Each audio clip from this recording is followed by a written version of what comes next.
게임은 재밌으면 된다니까? 불멸의 전사 2.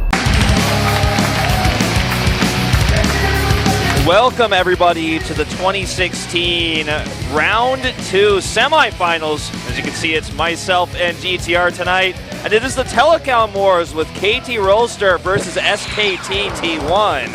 Yeah, last season we saw the same exact matchup in the playoffs, and SK Telecom T1 did prevail. Yesterday we saw Classic taking the all kill for SK Telecom T1, and he is the first player for SKT. So will we see him take the all kill today? He is up against Stats though, who's a very formidable opponent. Yeah, Stats definitely not going to be an easy starting opponent for him here. I think there is the possibility of an all kill tonight, but if it happens, it's more likely on the KT Rolster side, I'd say. Stats, not the most likely candidate in the world, so, you know, not the best candidate for an all kill, but let's kind of take all kills and throw them out of the water here. I think tonight's matchup is really about roster depth, and SKT only showed one player yesterday getting all 4 kills with Classic, and using him as a starting player means he's probably starting to get a bit fatigued as builds have been shown. But again, if he gets multiple kills here, they hide more plays potentially for the versus Jin Air match on Saturday if they're able to take the win. Yeah, no doubt the most important match will be that Jin Air match. And as you said, SK Telecom has so much more depth than KT. KT of past, we thought of them as the second best team in Korea. They had players like Life, like Flash, etc. But now they're struggling to find that 4th player on their team, and as a result, I feel like coming into this game, they are the weaker side in this Telecom war. I have to agree with you there, GTR. I mean, it was a weak time for SK Telecom overall in round 2. I mean, we never would have ever imagined that they would actually take like the 4th seed and have to play against, or 3rd seed, have to play against CJ, who really got into the playoffs overall based on some mistakes of some of the other teams. Like, to be totally honest, I would have rather had Samsung in our top 4 than CJ, and they got all killed yesterday, just kind of highlighting that fact, their weakness. Yeah, as we see here, the opponent records in Starcraft 2 between both these teams. No surprises, actually. SK Telecom has the regular season advantage, but postseason advantage is actually in KT Rolster's favor. Absolutely, and this is why KT Rolster is a team that's so famous and historically has done well in the semifinals, finals, etc. in the all-kill format. It's because they have players that carry them, but the depth of their lineup is very weak. If they're not getting a multi-kill with some of their best players, they fall flat most of the time. Now here's our map list. As you guys can see, there's a bit of data on that, but this is what I really want to focus on. If you add up actually the multi-kills for both teams, it's 30 to 15. So KT Rolster has 30 multi-kills to 15 on SKT, and also on the 4 kills, it's 9 to 4. So KT has 9 all-kills to SKT's 4. Now if you look at that, you might think, well, actually, I mean, that's kind of, that says that KT is like the stronger team, right? I don't think so. I think that shows that SKT doesn't need all kills to win big playoff matches. And you also notice that there were only 3 players on the KT team that had multiple kills. Stats, TY, and Zest. And there's no doubt that if 2 of these players get at least 2 kills, KT can easily take this match. But it's going to be all depending on them, because I definitely don't think players like Lucira are actually going to take the game today. Don't think so. I mean, if we see it happen, I'll be the first to jump out of my seat and be excited to say, okay, we finally see some depth to this roster. But we're not seeing it, and I actually think the best Pro League teams will always be the teams that have the biggest depth. SK Telecom T1, best funded, you know, one of the best teams in the world, the best team in League of Legends as well.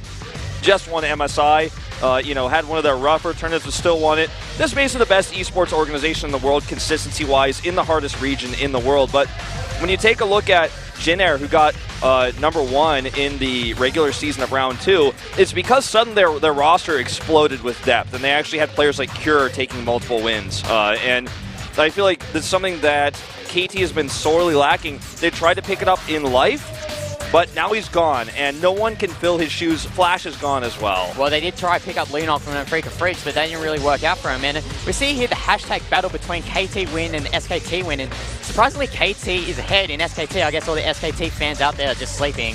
But these statistics, thanks to Twitter Korea, make sure that if you want to show your support for your respective teams, hashtag SKT Win if you want SKT to win, and hashtag KT Win if you want KT to win. And also remember to follow Kesper on Twitter at Kesper and KesperEN, and also use the hashtag at hashtag SPL. That's right. Well, check out stats, man. Star League finalist here, rocking in at an 8-3 regular season. In 2016, he's got an average kill record of above 1.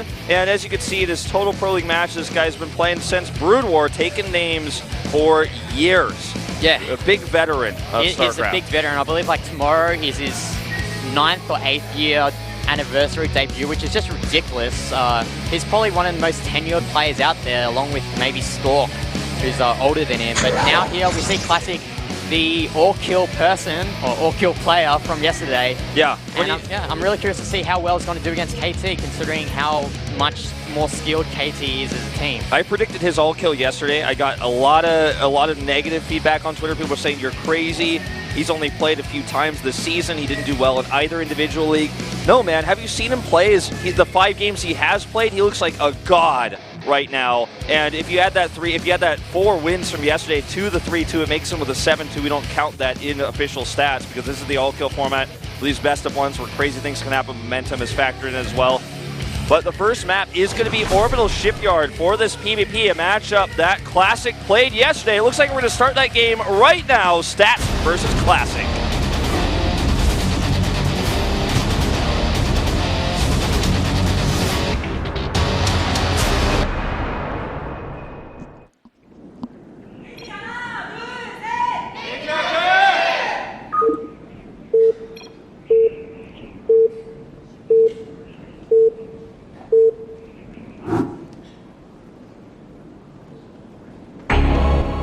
All right, down here in the red for KT Rolster, the Star League finalist, it is Stats. And spawning here at the top right, in the blue actually, for SK Telecom T1, the all-killer from yesterday, it's Classic. Was it just me or there's no T1 fighting chant? As Wolf's got a big bit of mic issue. Okay, there we go, I can hear you now. I'm like just gonna have to hold my cord together. Yes, sorry for the technical difficulties, guys. Just the mic cord's a bit off today, but we see an early probe come out here for Classic. No doubt he's going to be using that to take the gases, but Stats is actually very primitive. He's going to take both of these gases. So the best course of action here for Classic is to try and delay that expansion as long as possible. Yeah, he may be able to even delay the gateway. It looks like he didn't attempt. As I have a few more mic issues for some reason, guys. But yeah, anyways, as my mic fades in and out here, I'll have to like basically pull the cord together, which is what's actually occurring. Anyway, as I was going to say, he could have blocked the gateway because the gateway was delayed because of this, but he was unsuccessful in doing so. Counterwise, Classic does get his gases up back at home, so nothing really changed here. The only thing that can happen now is, as what you mentioned, more importantly, is the Nexus block. Yeah, and we can see here Classic with this probe is just trying to delay that Nexus as long as possible, and Stats actually gets it down, unfortunately, and Stats is actually delaying Classic's Nexus quite a bit, which is quite the surprise considering the fact that Classic did send out his probe much earlier than Stats. Yeah, that he did. Now with a faster core here for Classic, he will have a massive tech advantage. And he has a few choices. Ooh, nice block here. Okay, by Stats. He has a lot of choices he can go for here, but eliminating the probe is, of course, of the top priority, or at least getting it out of the base. Because if that probe remains inside, no matter what he chooses, it will be scouted. And I'm not sure if that probe actually saw the Nexus just yet. Well, okay, so we're going to see Stats just keep scouting in. He sees the Chrono onto the Nexus, but he doesn't see any mothership. Okay, now he sees the mothership core is going to finally come out. And when you get that delayed Nexus, you usually try and get that mothership core out before your opponent. But as you said, I don't think Stats is aware that Classic's decided to expand it at the front side of his base rather than at the reverse, because that pylon is there blocking it. Looks like he just left the base with that probe, but we don't know if he actually saw the base or not. I don't think he did. I can do a vision check right now. Yeah, can you check for me? Okay, no, he does have vision. So Stargate comes up, he has that Nexus there. Now, if he could secure this somewhat riskier Nexus, obviously the third base that he takes is a lot easier because it's just simply for free back at his back door. This Adept is going to come up here for an attempted scout. Will get scouted itself, though, by Classic. And we'll see if he can actually make something happen with this. Yeah, it's not too big of a deal that Classic has decided to take that front expansion, because you only, until your opponent breaks the back rocks or you decide to break your own rocks at the back of that expansion, you don't have to worry about that large ramp there. And with a few pylons with the photon overcharges, it's not really too hard to defend. Well, Phoenix is on the way here for Classic, and as his Mothership Core comes in to grab a scout of the main base, will also maybe take a probe with him. Probes microed here very nicely by Stats, and the Twilight Council is scouted here by Classic. But here comes a Stalker. This Mothership Core will have to recall. Yep. So there's a, well, even though Classic did use that recall, it did actually waste the photon overcharge, and actually Adept comes in, gets 2 probe kills so far. Does get a 3rd though, but he actually scouts that Classic is going for that Stargate tech, and I'm not sure if he saw the Phoenixes though. It looks like he actually has switched to Oracle, yeah, so this will be the first Oracle. So he's, the funny thing is, I think that the Oracle was still scouted, like that just finished, so the Adept must have seen it, right? So it was not a switch based on the scout, he just changed his mind.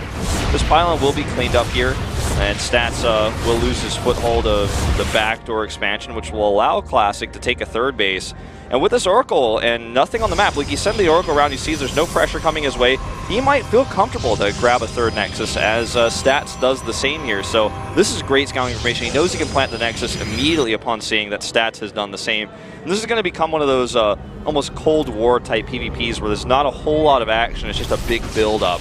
Yeah, it's all about gathering the intel from both players, and Classic does have that advantage of having that Oracle just scoot around the base of Stats to see what's happening, and he sees those Blink Stalkers there at the main base, and yeah, we see both players going for the 3 Nexuses, and I think this is going to be a very long game here.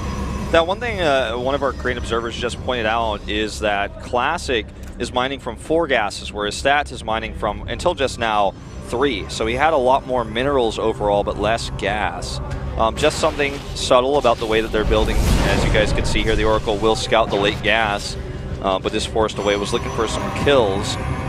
And Immortal production has started quite some time ago for Classic, so he's got a better Immortal count building up here. The blink of Stats, you know, what is that really going to accomplish? That's the real question here. Is he going to build up a Stalker army and try to pressure with it? Or was he just using this as kind of like a mid-game safety measure?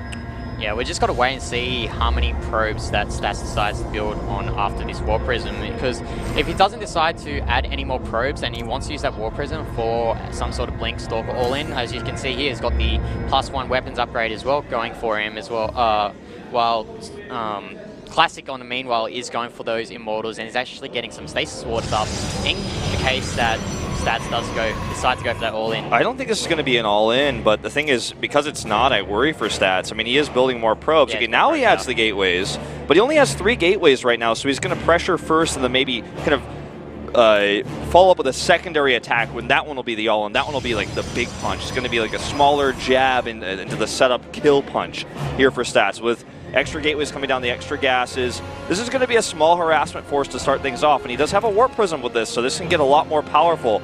And he could actually warp into depths to harass while he blinks in. And look at that Stasis Ward! Oh, the Observer's going to scout it out though, which is going to be really good for Stats. He's going to be able to work around this Stasis Ward that's placed there in the main base, and Classic needs to move his Immortals forward, and Stats just blinks back. Yeah, no real damage done here, and I have to worry for Stats here. He's adding a few extra gateways, Templar Archives, and maybe trying to do another follow-up attack with Archons, or maybe he's just going to transition into, you know, more economy, but he invested a lot into these Blink Stalkers that didn't get much done. Yeah, as we see here, nice Observer from Stats is going to scout out everything of Classic, including that expansion there at the back base. He's going to be able to determine by counting the mineral counts of those patches how long that Classics have had that base for. Now, one thing he hasn't seen yet is the Dark Shrine, but it looks like he is en route towards that, and that'll allow him to set up cannons at home to really shut down that type of harass. As you see, the Observer's going to pop back. Oh, looks like he may just barely have missed. Yeah, okay, if he clicked it, he saw it. So he can set up cannons at home. He's already got 1 on the way for precaution against like charged zealots and adepts that might get warped in later on in the game. So he should be pretty prepared for this. But here comes the Warp Prism Classic, and if he gets a good angle into the base of Stats, he could do a lot of damage with a Dark Templar drop, because if I look on the Observer PC, there's no cannons at the 3rd, and there's no cannons at the main as well. There's only 1 cannon at the back expansion, so he could do a lot of damage for Stats. Yeah, look at this. Classic, but there is an Observer here that's going to spot the drop. Oh, okay. Looks like he's going to see it just at the end here. Sends his units the wrong direction, and again, detection is somewhat of a problem. He doesn't bring that observer back. He does bring it back. A scout here of the cannon, and it looks like he's just going to target this cannon down, which is a bit too late. The observer is headed over, though, so this shouldn't do too much damage. The Warp Prism is the key here, and he does kill it. Yeah, that being said, though, he did pull back most of Stat's army here, and he actually even warps inside of his base. 6 probes have been killed. Nice move there from Classic. Yeah, not like a super successful drop, but it wasn't game ending. Yeah, I'd say it was worth the cost overall, though, and gave him a little bit of scouting information. Threatened stats as he was taking his 4th base, which is taken over on the left side of the map. So both players getting those 4ths up. Very similar unit compositions here. The key to note, though, is that Classic has a lot more Immortals in his army, so he has a bit of a beefier ranged army.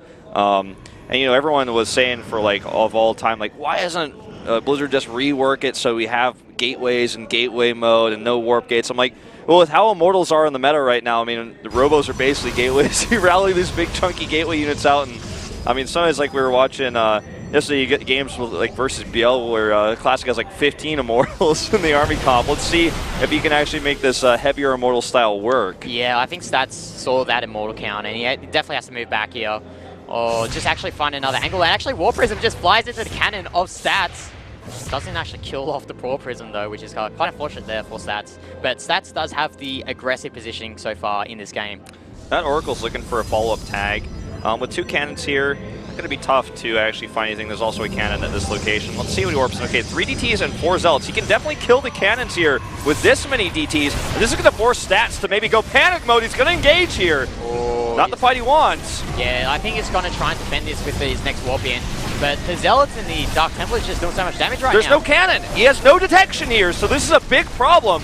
And Stats is going to send his whole army back, which gives Classic so much room to breathe right now. Yeah, now the ball is in Classic's court right now. It managed to force Stats to move back with that 1 observer. I think that is his 1 observer in his army. So actually, he's got 2, but the one's with Warp Prism and one's with main army. So, yeah, forcing Stats back, and the +2 has finished for both players, though. So I think like some of the biggest keys to look at in army comps in this stage of the game are Archon counts and Immortal counts. Most of the army of Stats, well, I'd say like the big difference in army, as they are very similarly sized, is that Stats has a lot of Stalkers, but he's up against an army that if he blinks forward, he's going to be dealing with all those Immortals and also the Archon splash damage. And there's plenty of Zealots to buffer that as well. So he needs to like take an army in engagement where the range that he has with the Stalkers is going to give him some help. This might be the engagement right now. Sat here with a lot of Zealots, but the Archon's just doing so much splash damage onto the army of Classic. But this Classic, so many Archons here. He's even got the hallucinations in and the Immortals. I think the superior Immortal count is doing wonders for Classic here. He's got a lot of Immortals there at the back. He, you know, was hitting mostly Zealots at first, but now it's almost pure. Sneaky Dark Templar is just doing so much damage. Oh, he doesn't have an observer. It's just coming in now. If he stopped that observer, he stops the observer. And there you go. I mean, that's probably game over here. Just no way for him to deal with this. And it looks like Stats has done it. Wow. He's won a convincing fight, takes a 40 supply army lead, and there's no way to defend this. Now, I thought that superior mortar count from Classic would help him from defending from that attack, but I think there was just too many, not Archons, but Zealots from Stats and just swarmed across the force of Classic. Well, the DTs as well, you know, without the Observer there, they turned the tide of the battle very, very quickly. And that is going to be it. The streak of Classic will end. And KT Rolster will take the first win here in very convincing fashion. Yeah, that was actually a really nice game. I thought Classic still had, he was in it because he harassed that fourth base like so many times with those Zealots and Dark Templars, but I guess Stats found a very nice angle, managed to surround the army, the Zealots, the superior Zealot count, getting across those Immortals of Classic. And as you mentioned, the Dark Templars, without the Observer from Classic, just did too much damage. They just got on top of the Immortals, they were popping barriers, they were, I mean, they forced the Immortals back, and that was all the DPS. Like, that was the moment where the Immortals just really started doing damage, because the whole first part of the fight, the Immortals were hitting pure Zealots. And then after that, it was like, okay, this is the money moment where all my Immortals get the value of building this comp all game. And it's like, actually, it turns out because you're building so many Immortals, maybe you didn't have as many Observers as you needed to have the detection. And he didn't scout a Dark Shrine, I don't believe, so he was not prepared for that eventuality there. It's an unfortunate way to lose. And I think even Stats, I mean, I could see it on his face. He was like, Okay, thank God this worked out because I think that was a losing game otherwise. So, somewhat of a lucky victory here, but it's just into that convincing fashion. All you get is a few DTs there, and that's PvP. You lose the one fight, you lose that game, and Stats takes the first win. And I talked about how important it is for KT Rolster to get multi-kills because their lineup is somewhat weak. There's no depth. Like, KT Rolster has like 8 viable players we could see today. Like 8, okay? So if they like see a map and they see a match, we're like, yeah, I mean, we could use Sorry. You know, I mean, that's viable, right? But for KT Rolster, they need to get as many kills as possible because we're going to be seeing the same 3 players that we normally see and probably Leenock. So, like, SKT has someone prepared for every single player. The more kills Stats can get, the better. Yeah, Stats definitely needs to take this next game. And who do you think it's going to be? I mean, we have players like, as you said, like the SKT has such ridiculous depth. We could see someone like Impact maybe. I'm not too sure. Dust Towers is going to be the map. It's tough to say. I feel like Stats has really good PvP and PvZ. Maybe a Terran? Maybe Dream? Yeah, Dream. Dream or Innovation. Dream or Innovation. And a lot of people will be like, well, it's too soon to send out Innovation. I don't think so. I think you stop Stats' streak, and then who's going to beat Innovation? Like, then, you know, it starts getting a little bit I think questionable. Innovation is like you can win Innovation. He can win against players like Leenock and Jukji or basically any fourth player that KT decided to send I think out, his only, like, maybe his only weak point would be TY because TY's got godlike TVT. But I wouldn't send him out to like 3rd or 4th, so. It's tough to say, you know, so because if you send out Innovation, then maybe you force TY, then get rid of TY, and you're like, okay, well, we're trading even, but we've got a bigger lineup than you, so if we trade even, it's good. But if you let people get multiple kills, if Stats get multiple kills, if TY gets multiple kills, that's how KT wins this match. But if it goes 1 for 1 for 1 for 1 and we keep trading players, like, that's good for SKT. Yeah, it's definitely easier for SKT because I Love OV and the coaching staff of SK Telecom T1 just form like the best plans for playoff matches with their